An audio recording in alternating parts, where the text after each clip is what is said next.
So there was a bit of a legal tussle there, Aviwe, with the state arguing that releasing Peter Thabethe on bail would undermine the proper functioning of justice, in that it would create an impression that, you know, the rich are given preferential treatment, whereas the defense on behalf of Peter Thabethe was simply saying that the state's case is weak. It seems in the end, Thabethe's team won the day.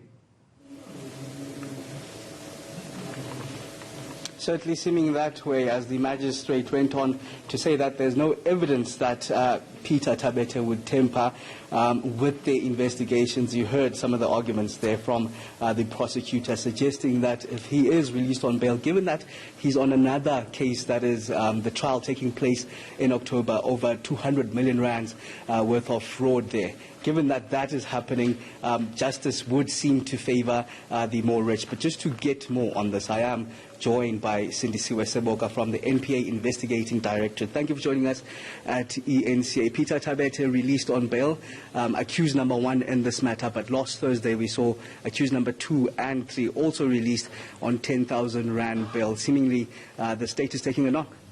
Not quite. So bail for starters is not punitive. Additionally, we made our submissions before the Court of Law why it is that we deem it fit that we are opposing bail in their respective regards. However, the court then, looking at the circumstances and the allegations that we brought before court, deemed it fit, and we're in the court's hands and we respect that particular decision by the court. Now at 2 p.m. the court will resume again for Iqbal Sharma, the bail application for him. Was there a particular reason, let me start there, for him not being joined alongside Peter Thabethe in the bail application that we just went through?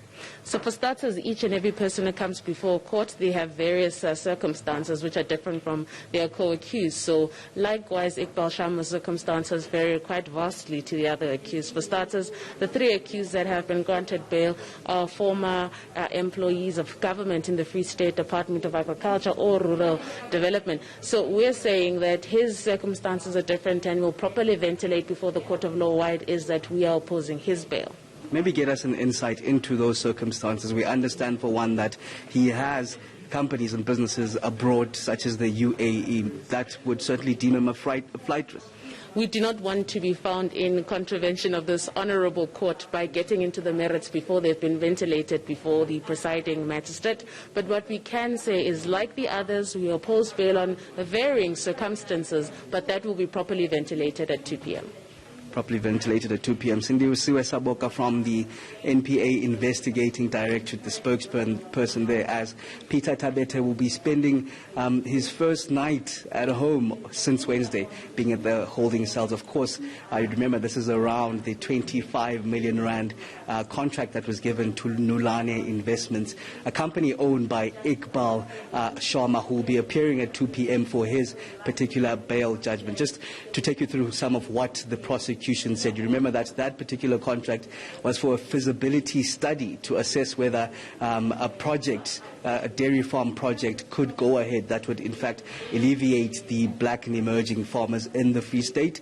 We understand that project was subcontracted to Deloitte for a mere sum of 1.5 million rand. Now, prosecutor went on to say that there was no reason why the feasibility study could not be procured in open market. You'd understand Peter Thabethe accused of channeling that project along with the co-accused here to Nulane Investment owned by Iqbal Sharma. And in fact, the defense went on to say, I beg your pardon, the prosecutor, that Nulane was not in the market for such services. Hence, they then subcontracted it to Deloitte for 1.5 million rand. But of course, 2 p.m. we'll be back at the Bloemfontein Magistrate Court, where Iqbal Sharma, the man with close ties, almost like a middleman for the Guptas, as those alleged corruptions went on, where we heard that the majority of them happened in the province that we're at the moment, the Free State. You speak of the Free State, Aviwe.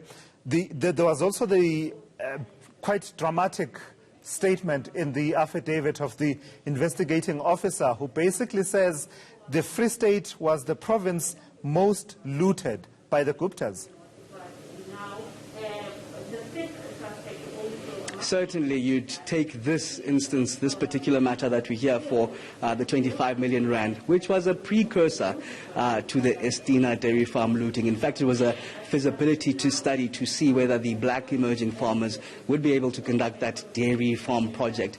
That dairy farm project was 288 million rands worth of a project that amounted to nothing. There we understand those black emerging farmers were supposed to produce 100 kiloliters of milk per day. We can go on and on talking about the Free State and the allegations of corruptions that are currently even in court. You'd understand even the former Free State Premier Ace Makashule, who's now the ANC SG, also at court currently around those asbestos corruptions and allegations that happened. Around 255 million rands contract that was given to Blackhead Consulting, subcontracted twice, and was eventually done for 21 million rand. You'd understand, just imagine how much of the millions that have been essentially robbed of black poor in the Free State province. Yeah, absolutely. And worryingly, of course, the affidavit of the investigating officer telling us that not only was it the most looted province by the Guptas, but also it was with the assistance of government officials.